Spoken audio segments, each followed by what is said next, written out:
Good. So I want to talk about this UI part. Let me give you some background about myself. So I used to be a back-end engineer. My assumption is that's what most of you are as well, because people are interested in services, in microservices, in architecture in general. They typically are back-end people. That's what I used to be for a long time. I'm still not a front-end person, but I've changed my views about front-end things drastically. Sort of had a sort of epiphany about this whole thing. When I went from doing web services to REST, and then found out that this REST thing isn't just about services, but actually about the web as a whole. And that similarly to the way REST is more, and RESTful services are more than just another way to do RPC, the web is more than just another way to do UI. I found that to be very significant. I found that to have lots of effects on the architectures that I'm helping design. So that's what I want to talk about. So let me start with an obvious way that you want to build your microservice, right? This is what your architecture looks like. You have these awesome services. They're great, and you build them using some fantastic technology of choice. Whether it's the .NET platform, or Java, or you build everything in Go, or Clojure, or Scala, doesn't matter. Your services are great. And this front-end part is obviously what makes use of those services, right? But what's that, actually? What is that? I feel that often when people talk about microservices, they tend to ignore this little detail here. This is just a, that's just the front-end part. It's the unimportant part. That's why it's called the front-end part. Nobody really cares about it. Where does this run? Is this something that runs in the browser? Does it run on my mobile device? Is it a different kind of server application that runs on the server side and calls my services? Is it a mixture of both? Does it matter? What are those lines? What's that line? What is it? I mean, it's an arrow actually. What does this arrow signify? I don't know. Is it the same as that down there? Is this the same kind of communication, or is it a different one? And, I think these things are glossed over way too often. I think we should think way more about this. So that's what I'm trying to do. What I'm going to do is I'm going to challenge some assumptions. I will try to take a look at things that people tend to believe and then explain why I think they're wrong. That's more fun, right? So I hopefully disagree with some of the things that you believe are correct, and I would love for you to disagree loudly and just say, well, you're stupid. That's the most intense and nicest discussion that we can have, and I have a loud voice so I can make sure that I win. And I have a mic at the last one. So, let me start with some assumptions. The first assumption is this one. This orchestration thing is cheap. That's like one of those fallacies that Sean mentioned, right? One of the original things, you call it one of the things that people typically think, but that are typically wrong. If I look at these lines here, right? This front-end thing is running on the client, and these lines actually span the internet, which is typically the case, then this is far from cheap. It's hugely expensive. It's really hard to make a lot of service calls, service invocations across the network, right? That's something that has a latency of milliseconds. And milliseconds are ages. That's really, really long. Because if you aggregate those things, if you have to wait for things that then give you a result that you can use to make the next call, you end up with this cascade of calls to your backend system that will absolutely kill you. It's completely different from these lines down here. These lines down here are some that occur within your data center, right? Those are calls between boxes that sit in the same rack and are connected to some fiber. That's a completely, that's several orders of magnitudes faster than the one you have in the front. Which is why you typically end up with a different architecture. This is what this is what it looks like in the first picture, but then you arrive at something like this, right? That's what's called the back-end for front-end pattern. I don't know how many of you have heard that before, right? This is something that people do. I think it's been popularized by Netflix. Netflix actually does this. And one of the ideas here is that you aggregate things on the server side in a way that makes it easy and tailored towards the client. So you do all the orchestration on the server side. And I think that's an excellent architecture if you're Netflix. Now I don't know how many of you here work at Netflix. Is there anybody here who works? Anybody here who builds something similar to Netflix? One person, two, one, two. Okay. Who here, like me, builds boring business applications? You know, that's what we do, right? We fool ourselves if we believe that an architecture that works for a company that has an unlimited amount of money to build specific clients for tons of different platforms is necessarily a good architecture for our systems. My clients at least don't have an unlimited amount of, well, some of them actually do, but they're not giving it to me. You know, so I have to make sure that I build something, that I help build something that is reasonable. And I think there are some assumptions in here that we need to challenge as well. I don't like this pattern at all. That's too strong a statement. I think this pattern has its uses, but it's not the general pattern that people think. This is not the default. It should not be the default architecture for your microservices. Because there is one assumption baked into this, which is that the channels matter. Channel being, you know, the client platform, the delivery channel through which you reach your users. If that is the first thing, if that is the first discriminating factor before you decide how to split things up, it's as if you're splitting up your system as the first thing based on whether it's the database or business logic or orchestration logic or front-end part. It's like slicing things along the wrong lines, carving things apart along the wrong lines. So let me go into more detail about that. We believe that this is the right thing. This is the Netflix model, actually. We have different backend for front ends because we have different front ends. Those different front ends are different because they run on different platforms. I've got one front end that runs on my PlayStation. I've got another one that runs on my laptop and another one that runs on my iPad. So obviously, if I'm Netflix, I can invest the money to build specific backend for front-end systems and to build specific front ends for each of those platforms. Most of us don't have that luxury. We just can't do that. We need to get by with a limited amount of different client things. And also, well, you have to imagine more errors. I was too lazy to draw that. This is one thing that, you know, the sheer amount of money you have to spend if you want to build specific clients for every single channel is one thing that should stop you from doing this. The other one I think is even more important, which is that your clients see multiple channels and expect them to have one experience, right? So maybe I'll browse a product on my tablet while sitting on the couch, and then I'll pick some recommendations and buy actually on my laptop, and then I'll continue checking the status on my phone, and then I'll use whatever tab is supposed. I think it's supposed to be in voice. Maybe use some voice interface to check or to leave a comment, give you some feedback. Right? To me as a user, the important thing is that I get that functionality, that I can go through that process. I don't want to start anew if I'm on a different device. I actually care more about all of these things being integrated than about them being cut apart. That's because I'm not watching a movie, right? That's not my use case. My use case is a different one. So I think typically users expect a seamless experience across all channels. They should all be very similar. I expect to be able to do everything with every channel.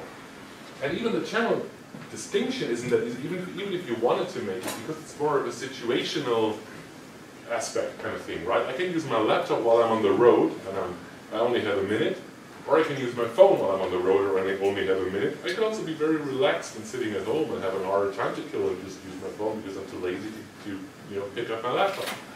Or I might not even have a laptop. It's what younger people do, right? They don't understand why old people like me need computers. They have mobile devices that's perfectly fine enough. So assuming that there are completely different use cases on the different devices is a risky assumption. I don't think it holds true.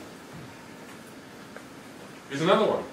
I think if we look at services that way, then we start building something that sits on a higher level of abstraction. Think of these kinds of things, right? If you build services like this, services that just encapsulate some data, you're essentially just giving people a database driver with a different interface, right? So this is like ODBC or AD.NET or JDBC or what have you in disguise. It has an HTTP interface, it gives you some JSON or XML, but it's still just a wrapper around a database table. Obviously, that's a bad idea, right? So maybe you want to have something like this, something that encapsulates some domain logic, does some validations, it performs something related to the entities that you have in your database, and it does something more intelligent. That sounds better, right? That's more of the kind of services that we want. But what I think is what we really should be looking for are services that actually encapsulate something that is related to the actual process things are used in. It should be higher level. It should be something that helps users achieve a goal that they have, as opposed to something that sets a few bits in the database or maybe does a consistent change from one state to another. I really want to have something like buy a product. That's not necessarily a single step, that might be a multi-step kind of thing. Actually, I think those are the most useful things. There's a relation about usefulness and reusability that's sadly inverse. If something is maximally reusable, it is less useful. I can use it for anything, so it has no specific use, right? If it has a specific use, then it cannot be reused as often, and we have this foolish idea that reuse is the thing we need to optimize for, which it is not. You know? So I think we should have things at that level. That's the kind of services I'm looking for, right? Because for some reason, people believe that they're building important things, they believe the services matter most, when they actually don't. So this is the view I also like to call it SOA's original sin. I used to be part of the SOA community for a long time. I advocated against this back then, but still I was probably partially guilty. Because the idea was that this is the kind of architecture diagram that shows how important our services are. Once we've built the services, we're essentially done, right? I mean, that's the hard part, right? We've built them. We've created insanely great database schemas, and we've built fantastic server-side logic, and we've picked an awesome hypermedia format using JSON, or we've created fancy XML schemas for our XML. And the front end is just this little thing that some underqualified, lower-paid person does, you know. While in reality, that's the case, right? This stuff is completely unimportant without the stuff on top of it. And the stuff on top of it often contains what we believe is in our services. So if we build those anemic, those bloodless database wrapping kind of services, we're not including the logic the users actually care about, because what the users care about is what helps them achieve their goal, right? That's what they want to see. So we have all this logic in the front end. We've got lots of, and it's written by people, well, people we don't consider to be qualified enough to build those things. Maybe they are, maybe they're not, but clearly this is not improved in any way by our services down here. In fact, you could argue that this is actually worse than a monolith, because we're paying the price for the services without really having addressed the actual problem. Right? We still have the front end, and we actually make it worse by having more than one front end, because we now have this logic separated across multiple front ends that all have a significant piece of the business logic, process logic. And now when I need to fix something or change something, I have to change it in multiple places. And this is not improved at all if I have a back end for front end kind of thing, because I'm just cutting things apart for a technical reason, not for a business reason.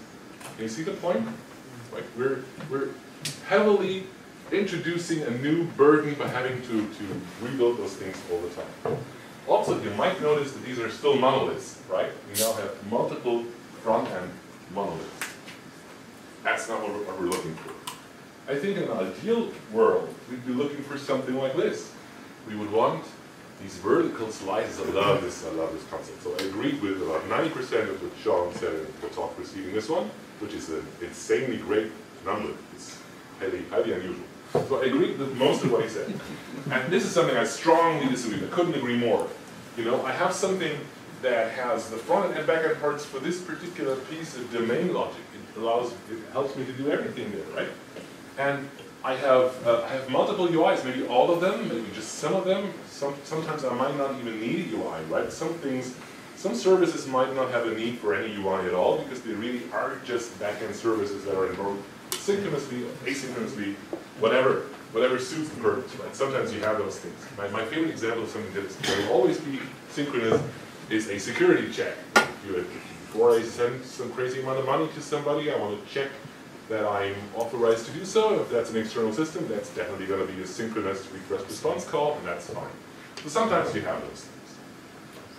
Ideally, I'd love to have something like this. Vertical responsibility, right? I'm responsible for something end to end. And actually this line here, this one that cuts these things apart here, is far less important than people think. Separating your front end from your back end might be a good idea, or it might be a bad idea. If you have a browser in front, you always have that separation, because you never have all of the business logic running in the browser, right? There will always be something on the server side. So there's the technology choice gives you this automatic separation, but you don't have to do that for your services again. There's no need, there's no absolute need for doing it. You might or you might not. So actually, if you look at these vertical slices, you could argue that that is something different from microservices. I'm undecided. You could say it's a variant of microservices, it's a specific kind of microservices, but it's pretty clearly different from the super small 100-line microservices, because we now have front end and back end, and we have this whole thing of responsibility. It's very much in line with what Sean talked about, and actually the post he linked to, the one that's next to the last slide. The last slide talks a bit about those things. And we and a bunch of colleagues of mine and myself, we set up a site actually where you can read about this variant in a little more detail. Actually, the idea here is that this is a kind of microservice that embodies the database and the business logic, but also the UI.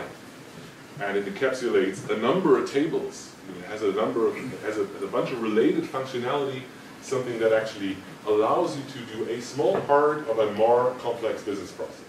So it really is a fully self-contained, complete system that does all of its work without having to touch other systems. So I agree with that as well. And also only talks to other systems by means of asynchronous coupling. Okay, but I'm not going to go into too much detail about that, because that would be a different talk. I want to talk about UIs. So this is the next important thing that I have. People think front-end technology is an implementation detail. It doesn't really matter what kind of UI you're building, because they're all the same. The arrogance drives me mad. Only back-end people could say something like that. Like only architects like us, senior software developers who never actually build a front-end, would say something like that. This is not at all true. Actually, I think that if we really consider things deeply, we have to look at more than one platform in a different sense, in the sense of the microservices platform we're talking about. So everybody's just focusing on this thing down here, right? So you can look at Kubernetes and Mesos and COS and lots of cloud platforms, on-site, on-premise, and host, whatever. There's a whole. You can read a few thousand articles each day about this backend platform kind of thing, right? Where we host our microservices that expose some HTTP JSON API. But nobody ever talks about this front-end kind of thing. If we want to have decoupled, modularized, split apart front ends, we need to have a platform that achieves something similar to what we have in the back end as well. Right? And this front end kind of platform is very, very different depending on what kind of technology you have, which is kind of obvious. Right? This cannot be an implementation detail. It just can't. Right? So if we look at the back end platform, we have a number of goals. We want this thing to be, we want to make as few assumptions as possible, so we have different implementation technologies, and we don't want to have any implementation dependencies, and it should be a small surface. Every service in here should only interact with the outside world via network protocols, and it has its own internal implementation. It's based on standards as much as possible, and it allows for parallel development, so several teams can develop in parallel, which I think is one of the coolest things about this microservices type of thing. We want to be able to deploy independently, we want to be able to operate autonomously. Right? All of those things are taken as a given. Those are the requirements for a back-end platform. Right? So what's the front-end analogy? What do we do on the front-end side to achieve similar goals? We cannot talk about that without looking at the kind of front-end. So we can separate front-ends into these two groups, right? We've got native and we've got web. Those are really separate things. They're pretty different. We can classify web-based UIs more along the lines of whether they're rendered on the client or on the server. So something on the server would be a classical web application, something where HTML is created on the server and sent to the client, to the browser, and the browser renders the HTML. But it's really clearly the server side that does that. Whereas these currently very hyped things like single-page applications render the HTML on the client and talk to the backend API. So that's a different kind of model. It's both a web application, but it's a pretty different model in terms of development. And native apps, of course, can be classified across the kind of device we're talking about. Might be some embedded thing, might be a desktop or mobile application, right? So we've got lots of different kind of things, and sometimes we're doing a hybrid system. So for example, you could have a native shell on a mobile device wrapping a web application of either kind, right? So it gets pretty complicated pretty soon. But that's, I think, the original, that's the connection between this. Now, in the web world, regardless of whether it's rendered on the client or rendered on the server, we actually have an excellent integration story. It's a fantastic built-in integration story. The web actually is the largest integrated distributed application the world has ever seen. Because when I search for something on Google, I follow a link that sends me to a Facebook page from where I go to a product at Amazon that I buy. That's clearly an integration of separate UIs, right? Built by different people independently from each other. So there is something there. There are actually some very, very cool, sort of magical integration concepts. My favorite one being the link. You know, it's kind of crazy. You have to explain to people what a link is, even though they use it all the time, because nobody thinks of using a link to integrate separate parts, right? If you have separate web applications and you can connect them using a link, it seems obvious, but people don't do it. What people do is they build a single system and try to modularize within, as opposed to modularizing as separate things, which is really sad. It strongly reminds me of the way the web services people felt the urgent need to reinvent Corval on top of HTTP, as opposed to just taking a look at HTTP and notice what's different. Like the browser is pretty similar in that regard. This linking thing, they could be onto something there. So similarly, a link obviously is a very simple mechanism that won't get you very far, right? For some things you can do that. If everything within your application has a URI, I'm talking about the front end part, right? If everything has a URI, then you can link to that thing. So every other application has a potential link target to link to. That's nice. But sometimes you have got bidirectional communication. You get back to the place you came from.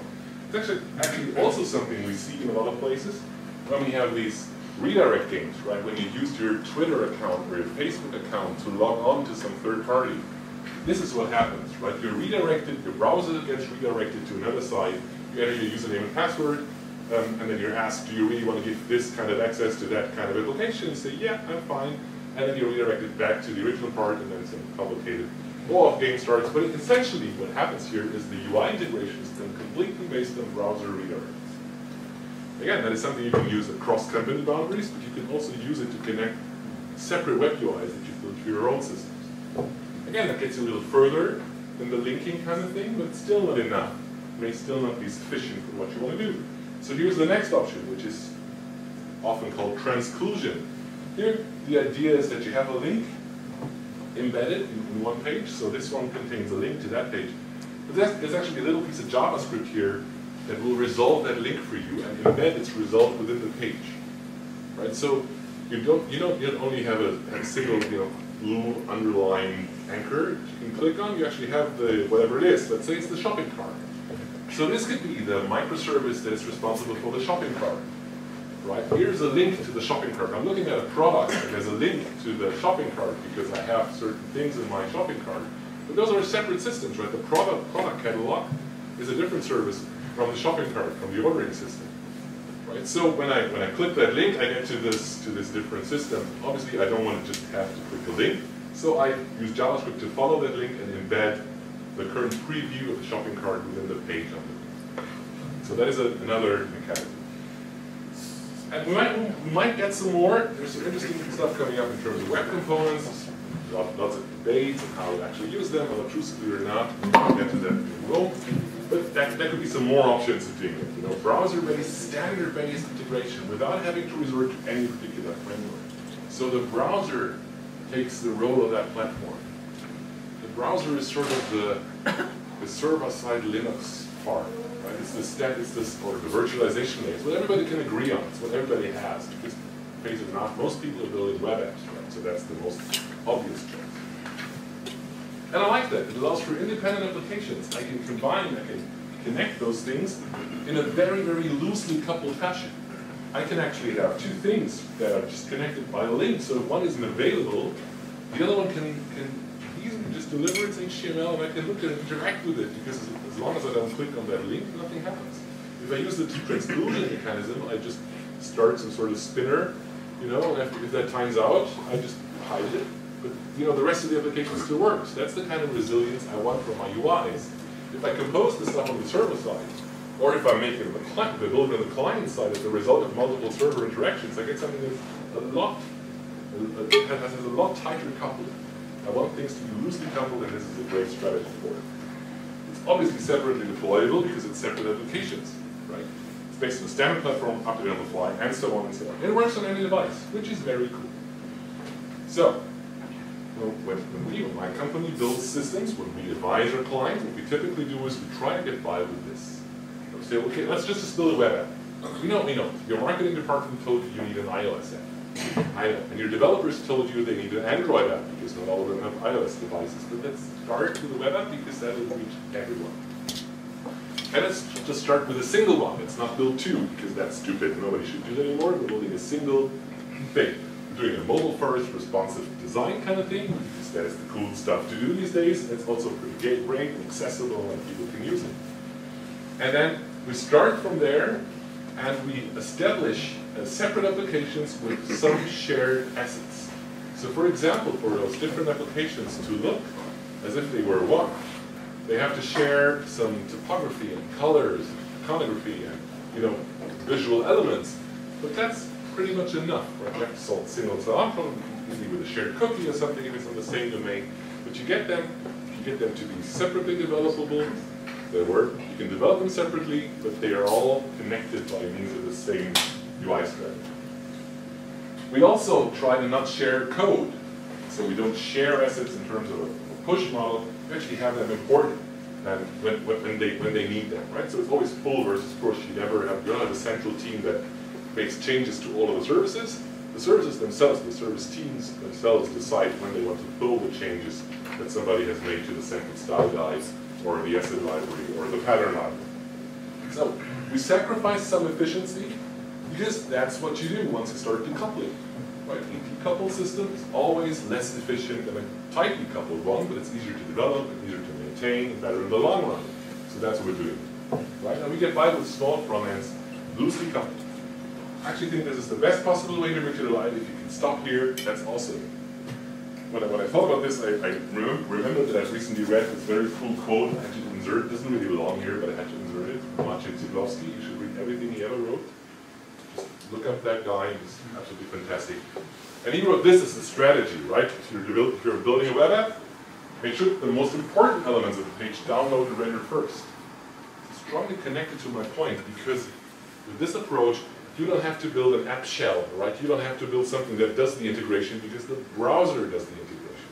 So your individual web application still delivers its content, delivers the most important part. And according to him, stop there. I like that idea. Now, with this approach, with these small web front ends loosely coupled, I can address some aspects, but I have some things left, right? So let's say I have addressed the web app, and I've addressed this part, because that works very nicely together. Actually, it's rendering on the server model. It's the classical web model for a reason, because it's the one that's best in line with the web architecture. All this REST thing that you've ever read about, that's kind of a given on the server side. If you really want to follow it, you need to do this, not that. Because this is just this is like RPC. We'll get to that later.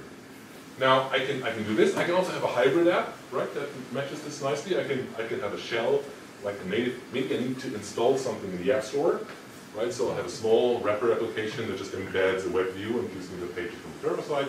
For a lot of use cases, that's perfectly fine, because actually the marketing department just cares about having something in the App Store, and the rest of the world just wants stuff to be accessible, and you can't do anything without the server anyway, so that's often very good.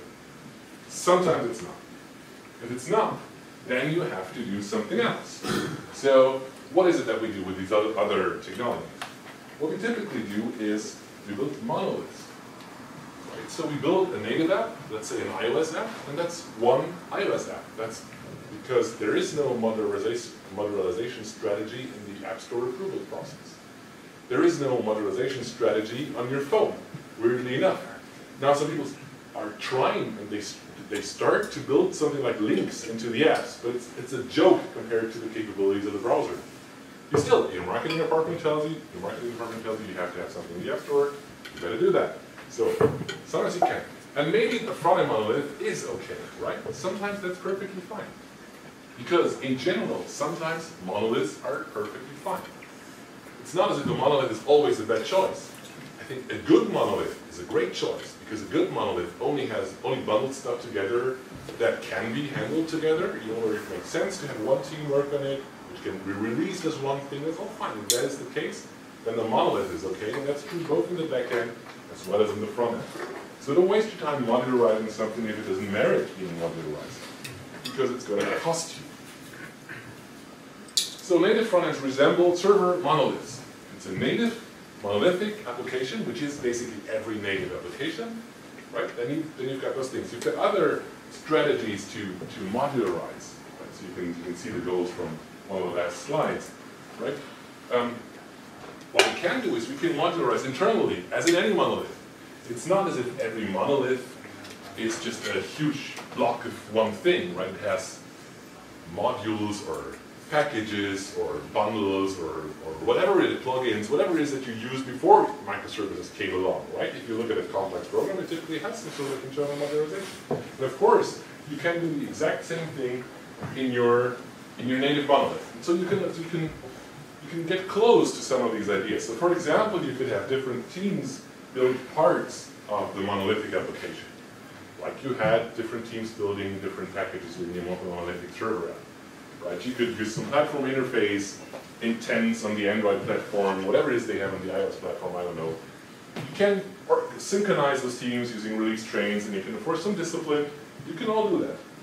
And it's going to be just as great or just as bad as whatever you did on your server monolith before.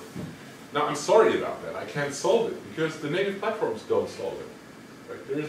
The only platform that I'm aware of that has a really good answer to this is the web, which is why I like it so much. So, we've sort of covered this with a sort of non-answer, because what I'm telling you is there's only organizational discipline and internal modularization. There is no microservices if you have a single monolithic front-end platform. In the back end, sure, not in the front-end part. I got that across. Which leaves my personal pet peeve, the last thing, right? Rendered on the client. You have something where a client application takes control, because obviously, JS-centric, Java-centric web apps, the new breed of web apps, they can be as good as native apps. Which is kind of a very stupid thing to say, right? They should be as bad. I don't see any need to emulate the bad parts of native applications within web applications. Why is it better to have a monolithic web application when the browser as a platform has these awesome features? I don't get it. I don't understand it. It drives me mad. So I'm being slightly dogmatic here on this slide. My comparison is this: we have this web service kind of thing, right? Web in quotes, air quotes, web service. They used HTTP purely as a transport. So you could, instead of HTTP, I'm talking about SOAP web services, right? You could, instead of HTTP, use some messaging system or SMTP or even files. It ignores HTTP verbs, so you can do no caching. It ignores URIs, so you have no linking. It has this single endpoint, here's where the web ends. That's what endpoint means, right? So you get to this endpoint and it completely fails to embrace the web. That's what web services did. And luckily, surprisingly, the industry found that out and actually changed its view. Web services were, I very clearly remember that, were the hot thing, the thing to do. Everybody had to do web services. I'm guilty of having made quite a bit of money with that, because we did consulting for web services back then. There was a lot of consulting to be done, because nobody could get this crap to work. So, web service. And web app, in the sense of a badly built single-page application. Not all of them are equal. But a badly built single application does the exact same things. It uses the browser purely as a runtime. It just happens to be in a ridiculously deployed runtime that's available everywhere, so you can instead of having people install Flash, you're just, they have a browser, so you use that. It breaks all the things, you can't do forward, back, refresh buttons without, getting weird results. It doesn't expose links. Again, it's a badly built SDK. You could build them in a better way. It has this monolithic app at one single endpoint, right? So I have this URI, but the URI doesn't mean I'm linking to something within the application. It means I'm linking to the application as a whole, as I was linking to the service here. It completely fails to embrace the browser, which is really sad because it's such a great platform. I think this is just wrong. You should do things differently. Let me redraw that diagram differently here. If I look at those 4 layers, then it's actually there's a very cool separation here in the default web architecture that says I have this declarative way of rendering something on the server side in a way that's largely independent from the capabilities of the client. If I have semantic HTML on the server, it doesn't care whether it's rendered by a mobile phone or a PlayStation or some other device or even a desktop or laptop machine, doesn't care. You have the logic here where it belongs, because any logic you put on the client you have to duplicate here anyway, because you can never trust in the client. You have very clear separation of concerns. You have this awesome hypermedia format. It's another thing that drives me completely mad. You have this idea of hypermedia format. This is a brief slide for the rest people among you, right? Hypermedia, that's cool. That's the cool thing to do. Everybody agrees it's cool, right? Except the swagger people, but everybody likes that. So we use HTML. That could be one option because HTML is a hypermedia format. But that's pretty cool. It has all the stuff built in. It's it's the stuff hypermedia was reverse engineered from. As the REST dissertation actually was back, right? So this is pretty cool. Or we just invent our own JSON-based incomplete clone of HTML and use that instead. Because we want to do hypermedia, we don't want to use HTML because HTML is somehow bad on the server side. It's better to have it in JSON because that's so much easier to read for some reason. If our clients need to be RESTful, we could just use the browser. That's a RESTful client. It's already been built. It's already built into the systems we have. Somebody has taken great pains to build a fantastic machine that can use declarative information to drive 3D accelerated graphics hardware on your devices. That's awesome. That's a DSL for your supercomputer. You can just use it, or you can invent your own buggy implementation. I hate this. There are so many cool options. My favorite way of using the browser is using what's called unobtrusive JavaScript. So I don't know how many people you've heard of that. Anybody heard of unobtrusive JavaScript as a concept? No JavaScript people here. So let me thrill you with the awesome capabilities of the browser of JavaScript. If I have something like this, that's a piece of HTML that gives me a select box. It renders this ugly thing where nobody can remember how to do multi-selection, right? If you press Command or Alt to Shift, or I have to try it out. And with a piece of JavaScript like this, that goes into a JavaScript file for every single, once for every one of those things, you turn it into something like this. So the browser has a story of turning server-side HTML into fancy JavaScript components. The application looks just as fancy as if it had been built as a single-page app. It's the exact same user experience. That's not my point. I don't hate JavaScript. I think JavaScript is fantastic. But the control, the aggregation, the integration should be done by the browser because that's what it's for. You shouldn't build your own clone of the browser in JavaScript running on top of the browser because that is stupid. So my version of green-spun is this one, right? Maybe if you want to do a really good job, you end up building the same thing on top of the same thing. It's like building a messaging system on top of a messaging system. You could just use the messaging system. Seems like a better choice. So, got another slide. You can take a look at that. It's another talk. I could spend an hour or so talking about Roca. Resource Plan actually has a lot of recommendations on building web applications in this unobtrusive, progressively enhanced fashion, as opposed to building them with a Java-centric approach, while still using JavaScript for what it's used for. But if you just happen to have bet your career on AngularJS, or, because that's totally 2015 now, on React, or maybe Ember, or whatever it is, right? Then that's fine with me as well. Well, not really. I have a long rant about why I hate SPAs down there. I'll put up the slides. So, I'm not an SPA fan, but even if you like single-page apps, even if you like those frameworks, I urge you to not build a single-page app. Right? Because then you have to think of the integration story yourself. If your application is large enough to merit being modularized, maybe it's not, but if it is, then use the browser's integration features to connect your different SPAs, because that awesomely enough allows you to have multiple single-page apps built using different frameworks. Isn't that cool? It sort of reminds me of the whole microservice idea, right? That I don't have to make an implementation choice for everything at once that I'll regret in a year, but I can actually change my mind within each single thing. So, do that, right? Some trade-off.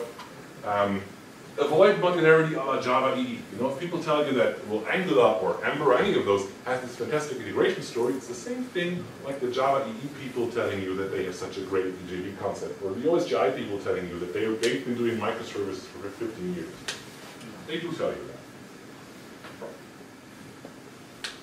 So let me summarize this. I think that very, very few organizations actually are in the business of delivering APIs. If that's your job, you can ignore everything I've said, because you don't have to care about UIs. That's not what most of us do. That's an educated guess, right? I think most of us are in the business of building something that actual humans use. So you should think about that. And it drives me crazy that people still think the front-end part is something unimportant, something that doesn't deserve architecture, something that doesn't deserve at least as much attention as the back-end does. Because it very clearly does. We have super smart people who are front-end architects, and that's actually our most important skill right now. We have way too few of them, and we can't find any. So if anybody wants to work in Germany, I have some jobs to offer you. So we're looking for those people, and they're really hard to find, because it's really hard to find someone who's both, you know, somewhat talented in the front-end part, but also has an architect's mind of building something that's more well-known. Front-end monoliths may be okay, right? Just as back-end monoliths are maybe okay. But if you think that you need a modularization strategy, if you think that you need to cut your stuff apart into separate things, then you can't stop at the back end. That makes no sense at all. It's probably the least important part that you can modularize. And actually, I have a lot of failed SOA initiatives to prove my point. Right? If you only do the back end part, it's not going to end up like as anything that anybody can use or use for anything useful. Nothing beats the browser capabilities with regards to the modular front end. And people tend to ignore that because, you know, mostly I think out of ignorance. We're not aware of what an awesome platform this is. So I'd like to encourage you to take a closer look at that, take a look at the options, and don't just blindly follow some framework's lead. Because every time you pick a framework or a library, you inherit the architecture that those people who built it thought was good at the time when they built it. They might not even agree with themselves anymore, and you, even worse, might not even be aware of the architectural decisions that they made, because you're just building something, you're just taking something that's the most popular. So obviously it's an industry standard, so everybody, actually I had a colleague of mine told me, he had somebody tell him, well, React is an industry standard now. Come on, this thing is just, I don't know, 2 years old, whatever, just don't do that. You don't do it on the server side. On the server side, you become used to not making yourself dependent on any particular implementation. Don't do the same thing on the client side. So, that's all I have. Thanks.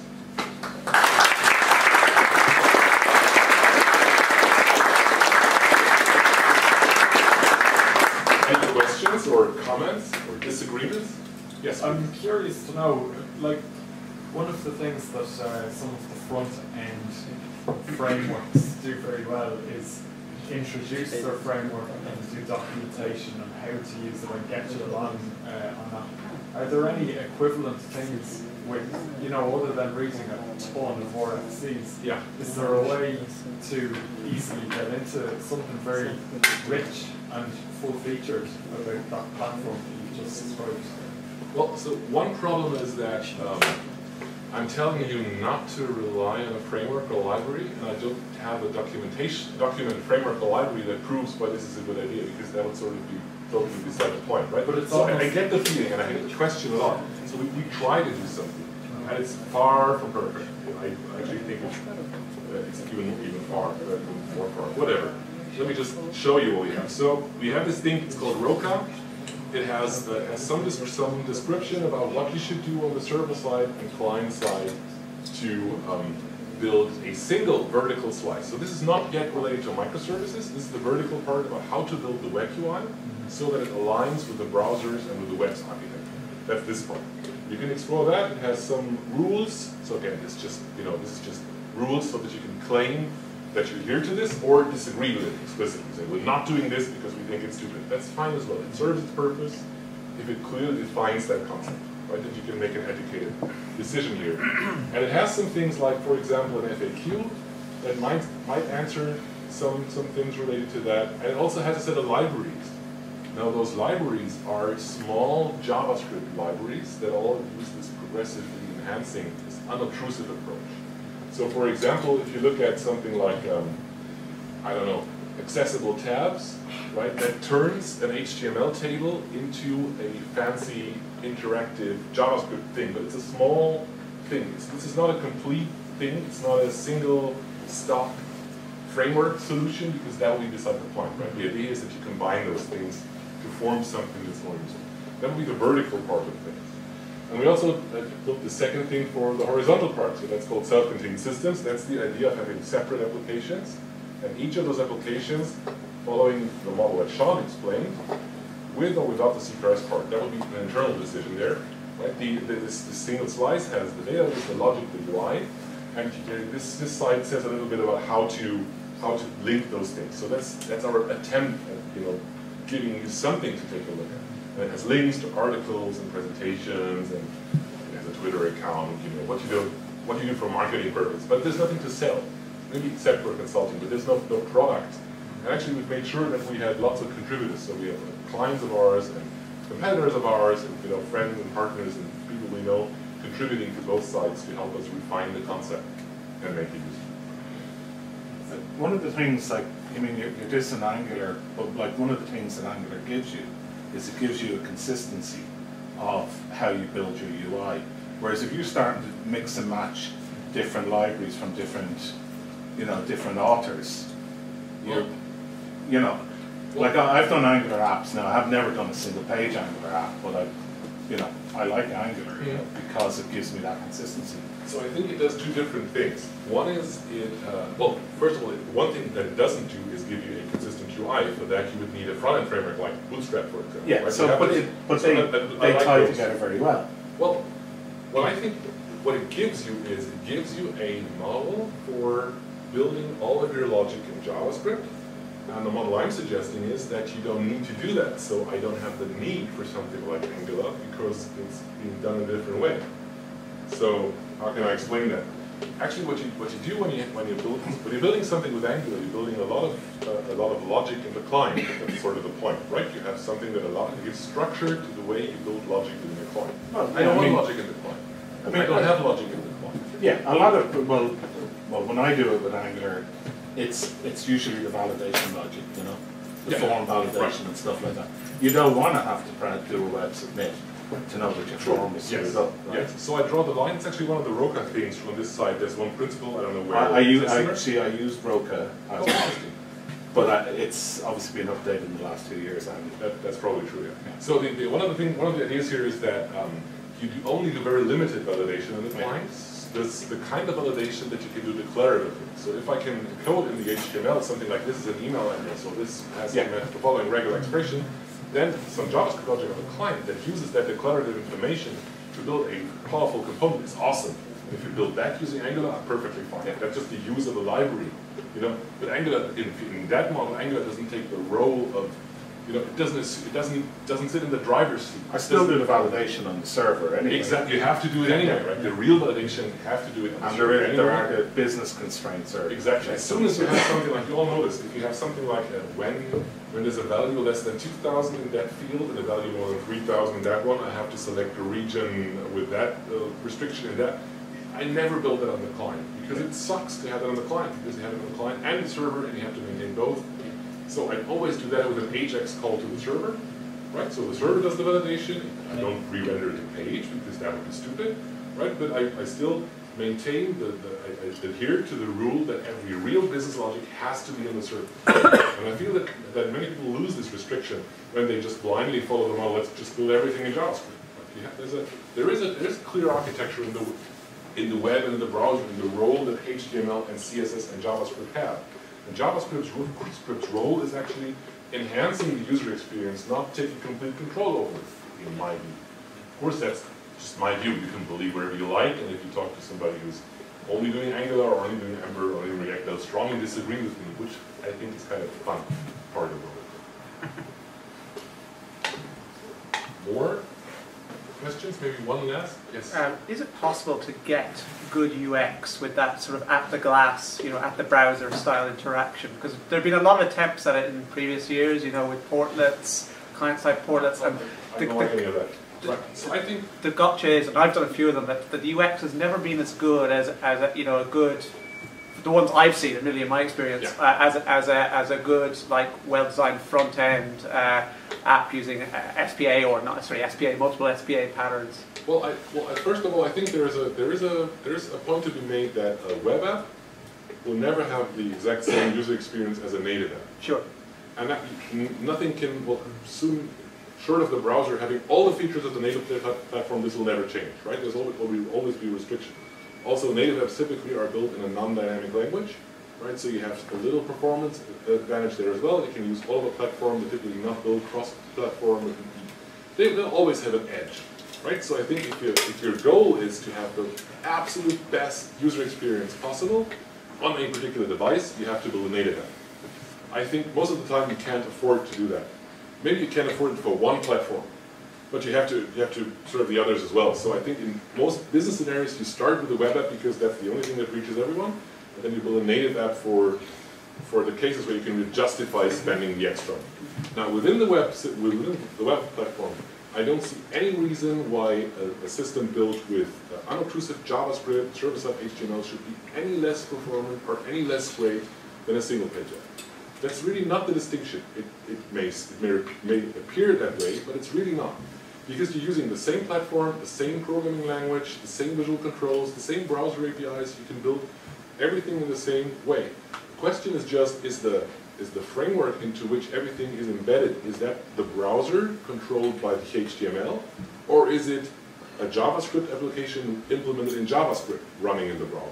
But it's not, everything else is similar. I guess the thing you need is very strong design principles and governance to get you there, basically. I would say you need that anyway, right? Yeah, you need that, yeah, but perhaps when you're using one framework, it kind of enforces some of that on you. I'm not sure. Yeah. I'm not sure. I think you lose a lot. And you also have to see that this is a timeline involved as well. So we're comparing applications we built 5 years ago with single-page apps we build today. Yeah. But if we use the principles from 5 years ago with today's browsers, you get an awesome experience, right? Because browsers have become great. They've become absolutely fantastic. And they don't suck as much as they did a decade ago.